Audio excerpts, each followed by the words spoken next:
tall, right? And Moya, why don't you actually stand in front of Rodney this time?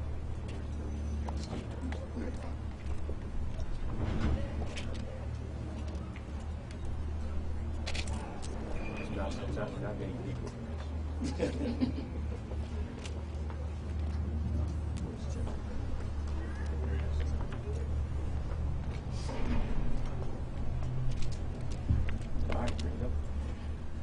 Thank you, everybody.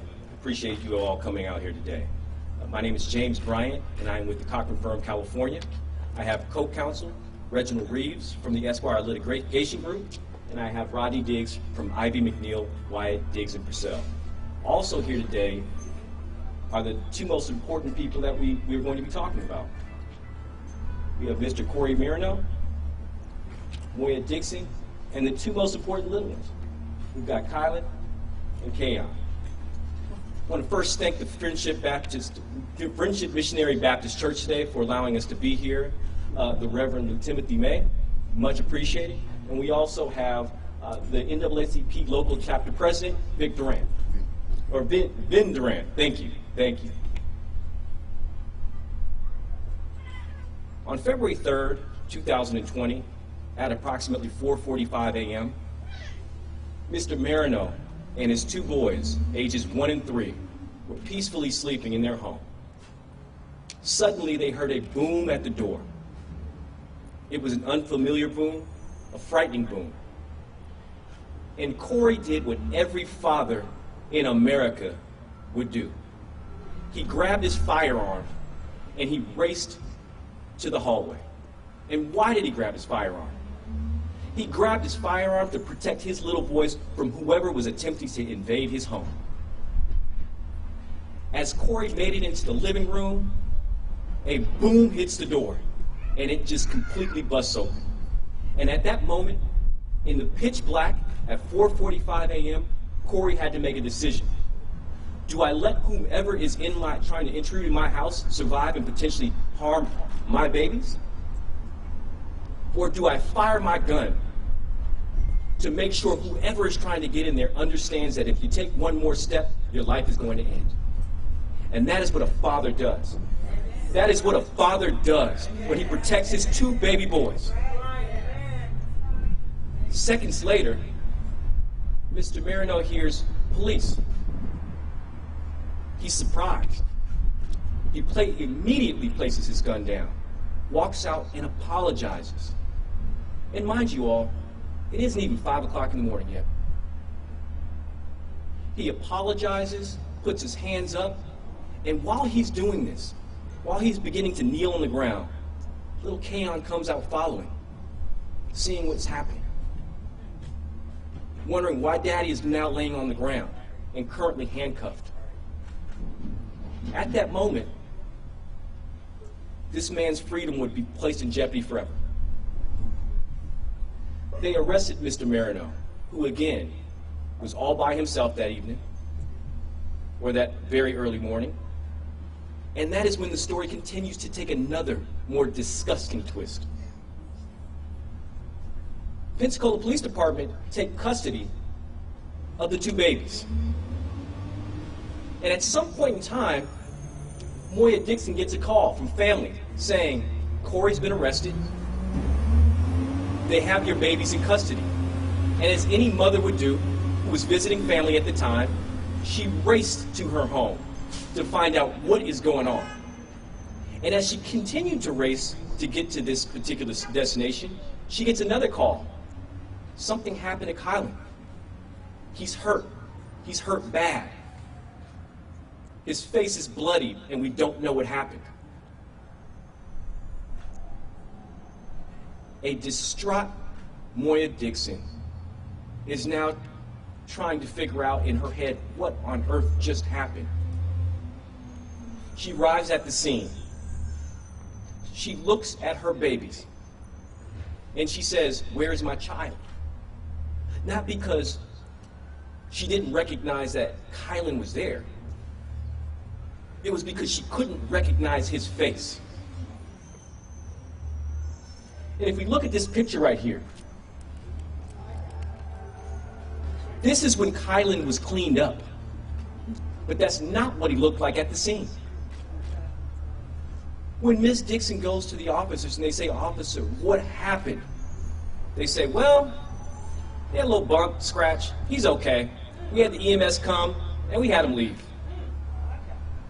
Now, we are talking about a 1-year-old child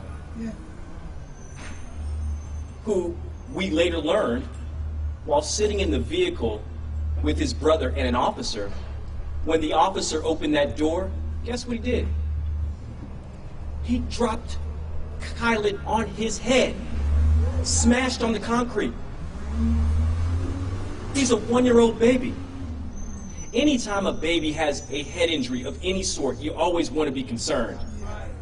We have learned the troubles and the dangers of concussions in general. We just lost Bob Saget, and he was a grown man. We had a baby here. And you want to know what the Pensacola police did? They said, "He's fine." We sent the EMS away. And Ms. Dixon said, "I need to take my son to the emergency room right away." And here was their response: "Oh, please don't do that, ma'am. You don't need to do that. He's fine." EMS looked at him. He has a bump. Mind you, Kylan's face is still covered in blood. They hadn't dressed his face. They hadn't done anything. He is a 1-year-old child, and if you look at those pictures, you will see a busted nose, busted lip, busted mouth. You'll see bruising all on the front of his forehead. That's his frontal lobe. The damage that's caused to a child who hits their frontal lobe is significant. And Ms. Dixon, being the beautiful mother that she is, she was not fooled and she would not be conned by these officers. She said, "I am taking my baby to the emergency room right now." And as she's racing to the emergency room, she's trying to still figure out what happened to my child. We're not quite sure. He kind of maybe fell, maybe bumped his head here or there. He's fine. But we all know, and what Ms. Dixon will tell you today, is that Kylan is not fine. Kylan is not fine. Mr. Marino, a man who has no criminal history, worked at the Federal Navy Credit Union in the fraud department. You have to have a very clean record to work in a fraud department. Here was a man raising his 2 children with his soon-to-be wife, doing the best he can, doing the right thing in life, and he is now being charged with an attempted murder on a police officer. Now, I will tell you, in the great state of Florida, we all understand stand your ground. And we all understand the castle doctrine. There's a law enforcement exception to that. But here's the thing. They don't meet those requirements. As we see here, in the city of Pensacola, the knock and announce rule. Before you enter into a property with a legitimate warrant, you must knock and announce and wait 15 seconds. 15 seconds, it says you shall. But when we look over here at the police report, it says very clearly, loudly on the front door and announce, well, knock loudly on the front door and announce search warrant for approximately 10 seconds. That is not within policy. Knocking at any time at 4:30 in the morning, you're likely not going to get anybody to hear you. Right. But to not even follow your own policy and to put it in that arrest report is something critical. Because if you have to remember, when it comes to what is this exception, the castle doctrine applies when either the individual doesn't know it's the law enforcement coming into his home, or if law enforcement doesn't follow policy. Mr. Marino, who is currently potentially facing an attempted murder, should not be having to lose sleep every night because of that. It's bad enough his children have been traumatized, absolutely traumatized. But he has to think about every day knowing I might go to jail for something that all I did was try to protect my family. So I call upon the state attorneys not to file charges against Mr. Marino. Do the right thing. Understand that this man had no idea what was going on. The Pensacola police did not follow policy, and let this man live his life freely.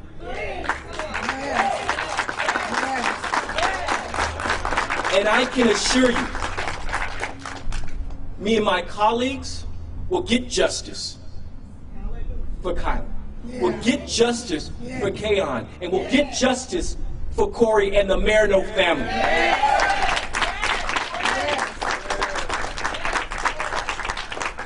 I am now going to have my colleague Rodney Diggs speak, and then Reginald Reeves will speak. We'll have Ms. Dixon speak, Mr. Mace speak, and then we'll go on ahead and close it out with our local NAACP chapter, Mr. Durant. Thank you. Good afternoon, everyone. Again, my name is Rodney Diggs. I'm with the firm Ivy McNeil White Purcell and Diggs. You know, there are a couple more companies, entities that we need to hold liable for what occurred. The first of those being EMS. Now, EMS is a separate entity from the Pensacola Police Department. When EMS was called by the police department, they just said, oh, Kyan had a scratch on his nose, so come out. That wasn't the case. When they came out, the police turned them away. Now, the police don't have authorization to tell a separate entity what to do, their job, which is to come and check on this one-year-old baby. EMS did not do that. What they put in the police report, in their medical report was that there was some issue with his pelvic region. They don't mention all the scratches, the bruising. They don't mention anything that you see in the picture. And they should have done their job. Kyan deserved medical attention.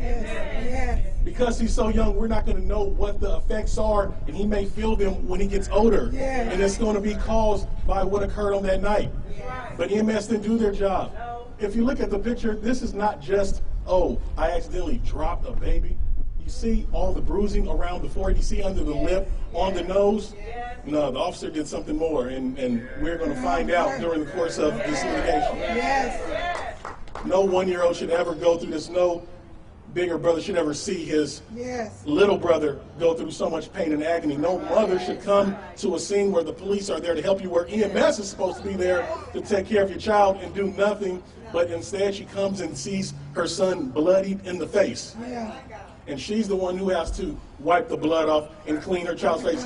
She shouldn't have done that. That's EMS's job. And they didn't do their job, and so we're going to hold them liable too for the negligence and failure to provide medical attention. Second, number 2 entity, Navy Federal Credit Union. Come on. You know what they did the day after this occurred? They fired him. He was fired from his job, and the reason that they gave was due to the circumstances. Well, what circumstances? Protecting his children in his home when unknown individuals at that time busted his home around 4 o'clock in the morning. And then when he realized police, he surrenders, he does nothing more. Even until this day, there are no charges against him at all. But yet, he was terminated due to circumstances. This is a wrongful termination in violation of public policy. His job is acting now as judge, jury, and executioner. They're basically saying, oh, you're guilty of this. We know you are a young black man, you're guilty, and we're going to fire you. And you have done nothing wrong this entire time, but you know what? It seems as though, so we're going to hold you guilty. You can't have your job. You're done. No pay. That's it. That was his job, to take care of his family, his fiance, his 2 kids. So again, Navy Federal Credit Union, we're holding you liable as well for this wrongful termination. That should have never happened. You need to stand by your employees and determine if anything, and it's not even your job to do it, but do an administrative investigation and find out. Talk to him. Just don't send him a letter literally the next day saying, due to the circumstances, you're terminated, you're gone, no due process or anything. So that's the second entity that we'll hold liable. And with that, thank you. Hello, I'm Reginald Reeves with Esquire Litigation Group. I'm representing Mr. Corey Marino Jr. for his criminal charges. Insult to injury. That's what we have here. Insult to injury. Insulted. Arrest Mr. Marino after injuring his child. You know, Ukraine was invaded last night by our government, the Russian government. And Ukraine is handing their citizens guns to stop this government intrusion. That's what you do when you're intruded upon. You grab your gun. Yeah. They came in the middle of the night, the Russians did. Gunfire went off. Does anybody here think we should be arresting Ukrainians? Should we be arresting them and saying you're doing something wrong for protecting your castle? A police officer shoots someone, they get desk duty, keep their job. Mr. Marino loses his job.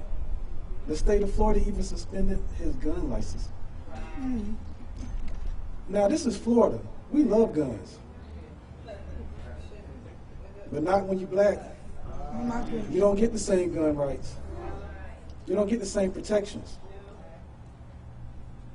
Why was his gun license suspended? The state attorney has yet to file charges. They shouldn't file charges. We must demand that they do not file charges against Mr. Corey Marino Jr. Amen. Remember that. Remember that. We must demand justice. Because we're all here today because we don't want to see this happen again. That's right. Not in this community, not in this state, not in this country. This beautiful family was minding their business, sleeping in his castle. Yes. No duty to retreat when he does not know his law enforcement. 4:30 in the morning, boom, boom, shot. As the Attorney Bryant stated, they didn't even follow their own policy. 15 seconds, 10 seconds. Thank you, Mr. Reeves. And before I bring up Ms. Dixon, there's something I think that's very important for you all to understand. This wasn't there for Mr. Marino either. They were there to retrieve items pursuant to a warrant. Items, things. Why come at 4:30 in the morning? 4:45 in the morning? Why raid this man's house, knock on the door? He would have opened it. There was another warrant that was effectuated that same morning in a more affluent neighborhood. They had bullhorns and everything. The people walked out, cooperated. When you come to the black neighborhoods, they already assume things. And this young man, they actually knew he was in the home with his 2 babies at the time. Ms. Dixon, please tell your story. Hello, my name is Moya Dixon, and I'm speaking on behalf of my children, Kyan and Kylie Marino. I was woken up by a phone call from a family member telling me that I needed to get to the house because something happened with Corey, and I needed to come and get the children. I said, okay. I was on my way. Maybe 10 minutes later, I got another phone call saying that Kylan was injured. No explanation of how. I'm just knowing that he's injured. So I get there, and I see not even that, but much worse than that. Imagine the pain that a mother would feel seeing her child look like this. It's indescribable to know that this happened in the hands of police.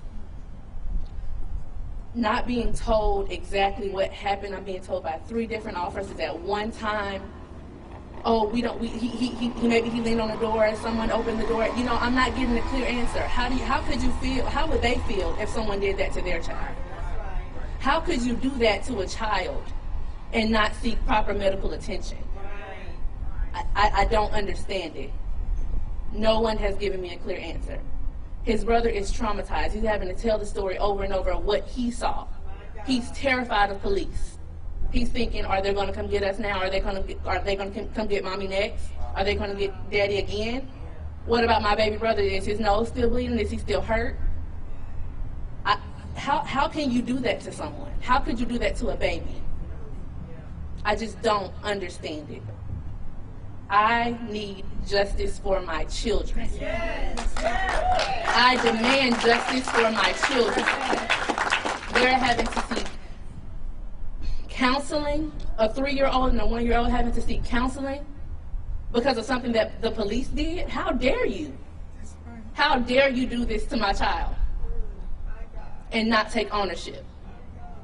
How dare you try to pin it on their father or say that me and him are domestic towards them instead of taking responsibility, ownership of what you have done. You want to shift blame. How dare you? Thank you, Ms. Dixon. And Moya, if you wouldn't mind coming back up here, because I think it's important for people to understand what Kylan's going through right now and what a mother is experiencing. Maybe you could tell the people sort of what changes have happened with your baby boy. Before everything happened, Kylan had just started walking. As many of you know, he's only 1. Since this experience, he's resorted back to crawling. He's not walking anymore. Him nor his brother are sleeping through the night. I can't sleep through the night. He's much more emotional now. He cries at any given moment. Anytime me or his dad walks away, he's frantic. As you just saw, he was reaching for his dad the whole time we're up here. He's very, very attached to us now, much more than he was before. The normal 1-year-old is even-tempered. He's not that way. He's not that way. I'm scared to leave him out of my sight because I just don't know what would happen next.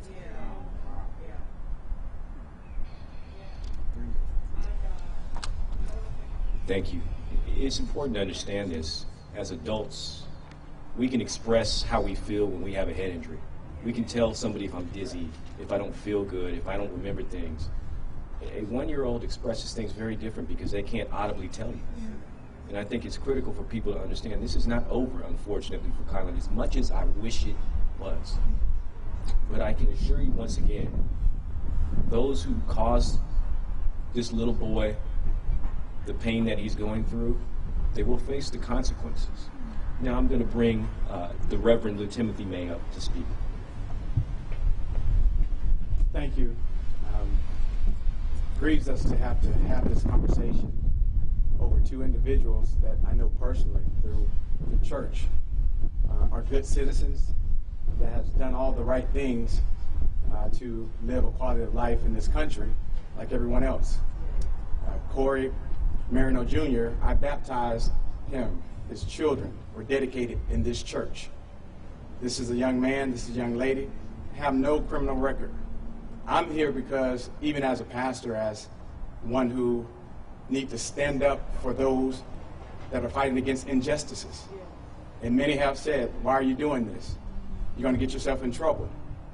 I remember John Lewis says there's nothing wrong with getting into good trouble. Because when you see any one of our children being mistreated or mishandled, we have to be advocates. We have to come, and I'm coming on behalf of this family. Moya Dixon, a mother who just wants answers, a child who can't speak for themselves. We ought to be the eyes, the hands, the feet for a child. And fortunately, in our calling, we have to own up to God, and God holds us accountable. You cannot have a heart, you cannot have any compassion, and look at this child, this mother, and this father, and say something is gravely wrong. And so we came to stand in this community, to stand with this father, this mother, this legal team, to say enough is enough. Enough is enough. And so the family needs your prayers. We need your prayers. And again, I know these individuals, no criminal record, in church on Sunday mornings, a mother on the praise team, children doing exactly what we would hope for the best of our young people in our community.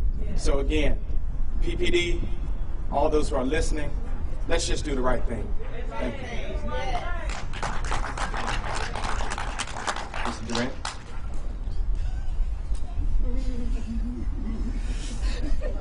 Good afternoon. The NAACP is here to support this family and also the community. We want to see policy change because we can't have law enforcement coming in on those who do not have criminal backgrounds and knocking in their door. They're trying to defend themselves and wind up with a criminal record. That doesn't make sense to me. The other thing is that when you talk about warrants, was it warranted to come? I'm not going to litigate this, but was it warranted for the Pensacola Police Department to come at that hour to retrieve whatever they were looking for? And so we want to see the policies change, because I can just put myself in the same position. Had they come to my door at that hour, I've probably been almost naked. There's no way for me to get to the door and find out who it is in 10, 15, even 30 seconds. Because I have to put on some clothes, and I'm going to find out who's outside my door first.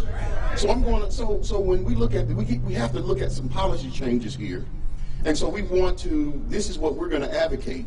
And so if the Pensacola Police Department wants to sit down, the Escambia County Sheriff's Department wants to sit down so that we can change some of the policies so that those across in our community and those across the country won't be hurt by some of the policies that have been put in place by some of the law enforcement agencies across the country. And so that's what we're here to do, and so that's what we're going to be seeking. Thank you.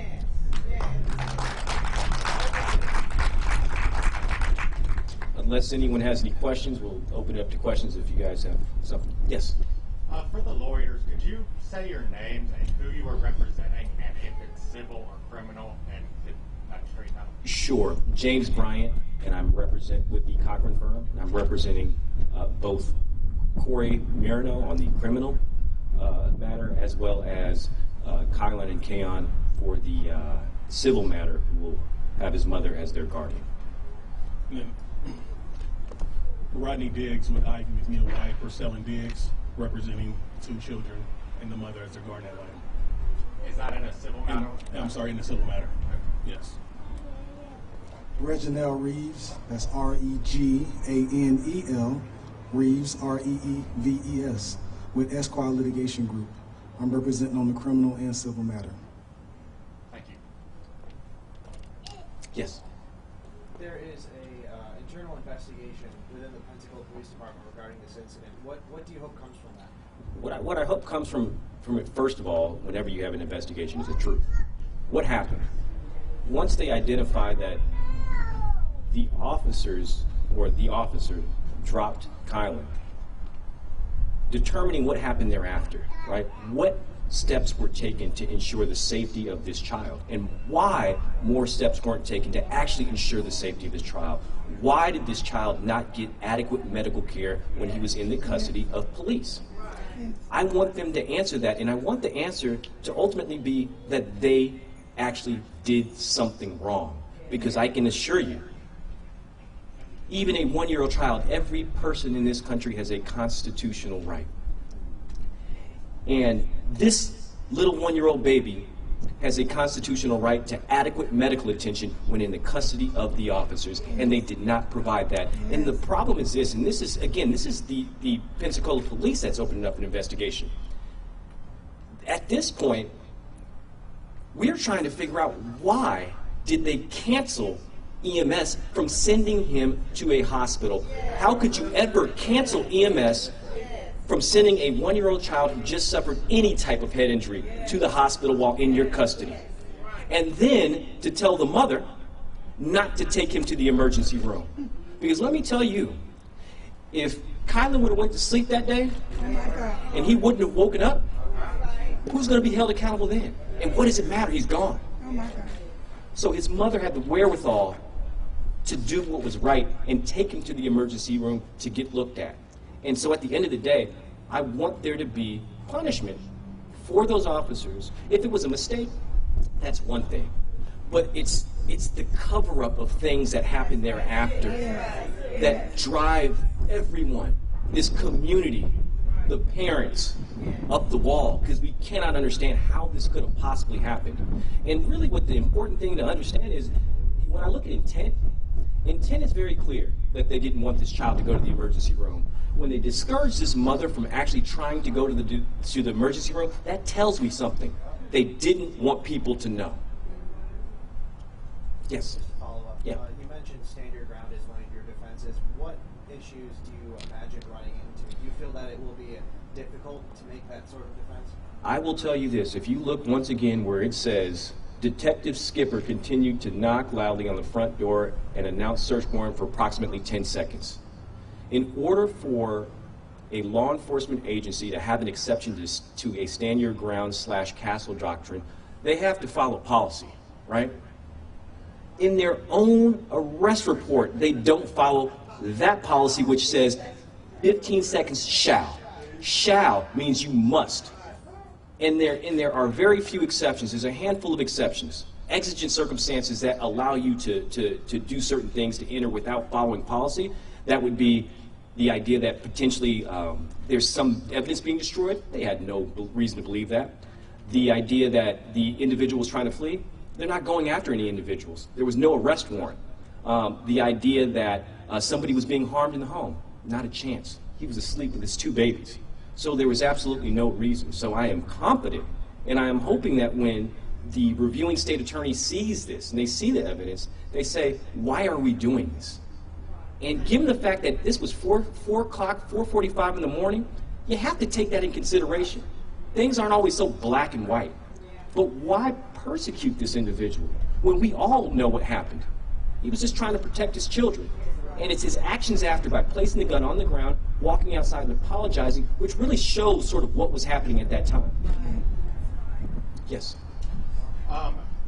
If I've heard this correctly, the team of lawyers is expecting to file at least one civil suit against Navy Federal, EMS, and the Pensacola Police Department, I guess tied in with the city of Pensacola. Will those be 3 separate lawsuits? I can tie that in for you. So first, anything related to the employment action would be a separate lawsuit. That'd be a separate civil action. The other action that we plan on moving forward with are both state claims and federal claims for the children against the Pensacola Police as well as the EMS. As you all are aware, when it comes to the state tort claims, there is a specific limit. You have to file a claim, you have to wait 180 days, and once that expires, they either accept the claim or they deny it, and you can bring an action. We also plan on bringing an action based upon a 1983 civil rights violation.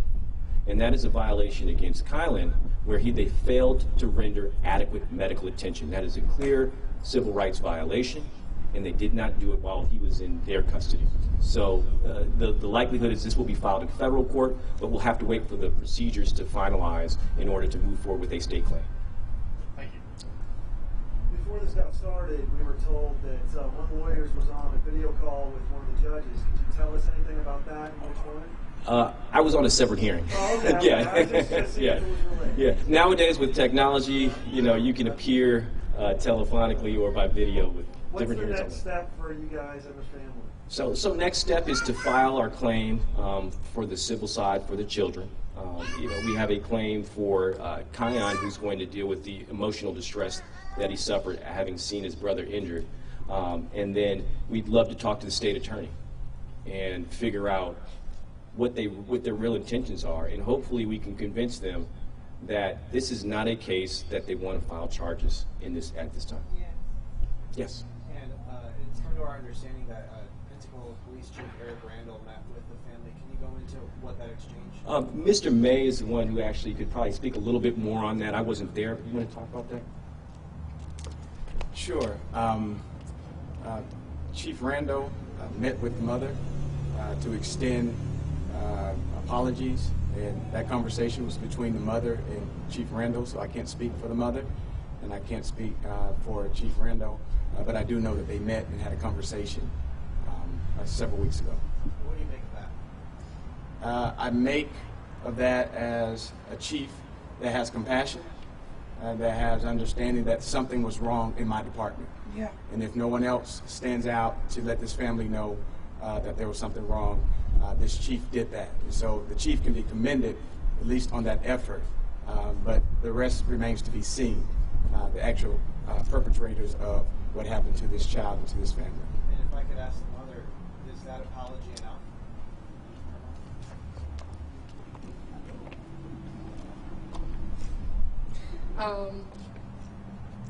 An apology is an apology. I can either accept or deny. I accept the apology, but no, it is not enough.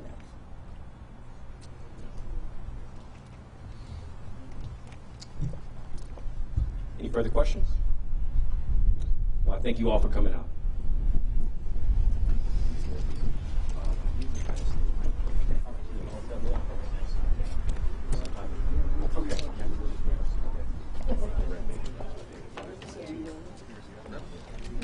And thank everyone for coming out. Thanks.